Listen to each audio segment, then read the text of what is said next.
Ikalawang Samuel, Kabanata 23. Ginawang dakila ng Diyos si David, anak ni Jesse. Siya ang lalaking pinili ng Diyos ni Jacob upang maging hari. Siya rin ang mayakda ng magagandang awit para sa Israel. Ito ang kanyang mga huling pangungusap. Nagsasalita sa pamamagitan ko ang Espiritu ni Yahweh.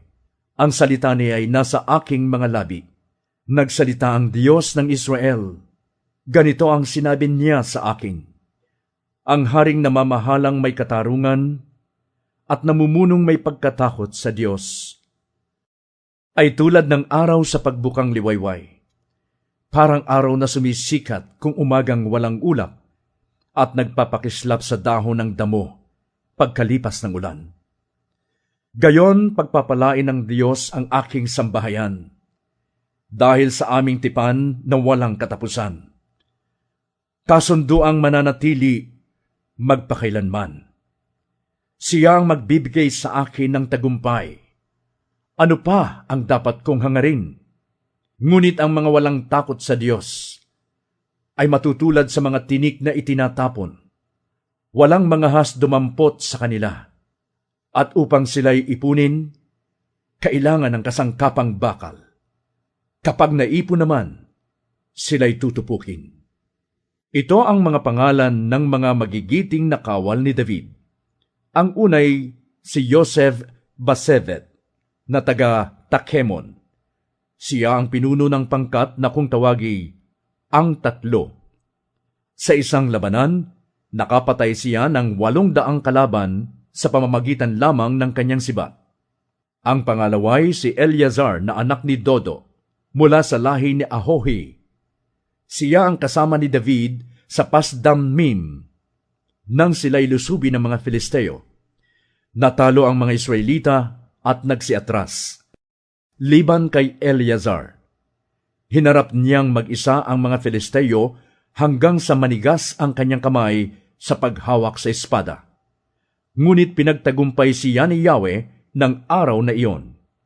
Pagkatapos ng labanan, saka pa lamang bumalik ang kanyang mga kasamang kawal para samsaman ang mga kaaway na napatay niya. Ang pangatlo ay si Sama na anak ni Age, isang taga-Arar. Sa Lehi ay may isang bukid na may tanim na gisantes. Dumating ang mga Filisteo at doon nagtipon. Natakot ang mga taga roon at sila'y tumakas. Ngunit dumating si Sama at tumayo sa gitna ng bukid upang ipagtanggol ito. Napatay niya ang mga Filisteo sa tulong ni Yahweh. Pagsisimula ng anihan, 3 sa magigiting na 30 ang nagpunta kay David sa yungib ng Adulam. Nagkakampo noon ang isang pangkat ng mga Filisteo sa libis ng Rephaim. Nang panahong iyon, si David ay nagkukubli sa isang kuta, samantalang nagkakampo sa Bethlehem ang mga kawal na Filisteo.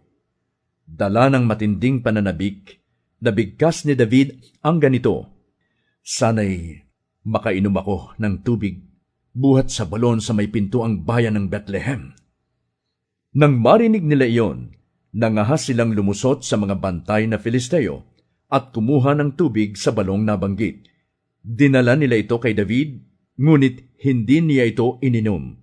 Sa halip, ang tubig ay ibinuhos niya sa lupa bilang handog kay Yahweh. Sinabi niya, hindi ko ito kayang inumin, Yahweh. Para ko na ring iinumin ang dugo ng mga nagtaya ng kanilang buhay upang makuha ito. Minsan pang nakilala ang tapang ng 3 magigiting na kawal na ito sa ginawa nilang iyon. Ang pinuno ng pangkat na binubuo ng 30 ay si Abisai, kapatid ni Joab na anak naman ni Zeruias. Kinikilala siya ng mga ito sapagkat minsay pinuksa niya sa pamamagitan lamang ng sibat ang 300 kaaway. Ito ang dahilan kaya ginawa siyang pinuno ng pangkat. Ngunit kahit kinikilala siya sa 30, hindi pa rin siya kasintanyag ng 3 magigiting. Si Binayas na anak ni Joyadang taga-Kabzeel ay isa ring magiting na kawal sa maraming pakikipaglaban. Siya ang pumatay sa 2 lalaki na ipinagmamalaki ng Moab. Minsan, nang panahong madulas ang lupa dahil sa yelo, lumusong siya sa balon at pinatay ang isang leon na naroon. Siya rin ang pumatay sa isang higanting Ehipsyo, kahit ang sandata niya ay isa lamang pamalo.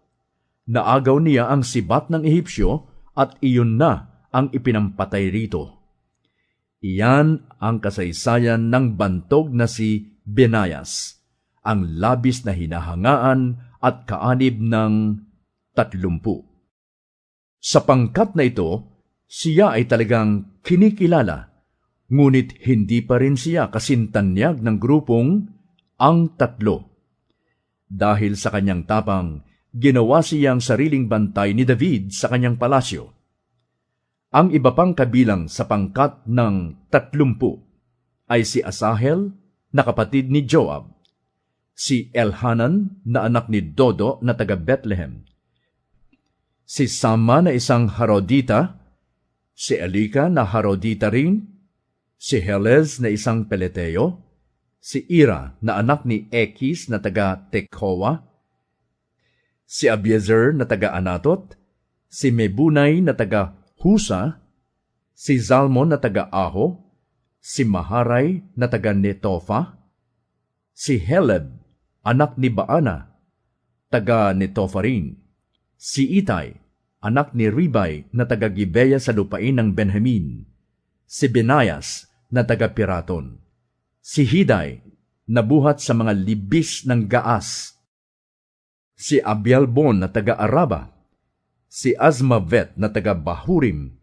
si Eliaba na taga Saalbon, si Jansen na taga Gimzo, si Jonathan, anak ni Sama, taga Arar, si Ahiam, anak ni Sarar, taga Arar din, si Eliphelet, anak ni Ahasbai, taga Maaka, si Eliam na anak ni Ahitofel na taga Gilo, si Hezrai na taga Carmel, si Paaray na taga Arab, si Igal na anak ni Nathan, taga Soba, si Bani na mula sa Gad, si Selek na taga Amon, si Naharay na taga Berut, tagapagdala ng kasuotang pandigma ni Joab na anak ni Zeruyas, si Naira at Jareb na taga Jatir, at si Urias na Hiteo. May 37 magigiting na kawal si David.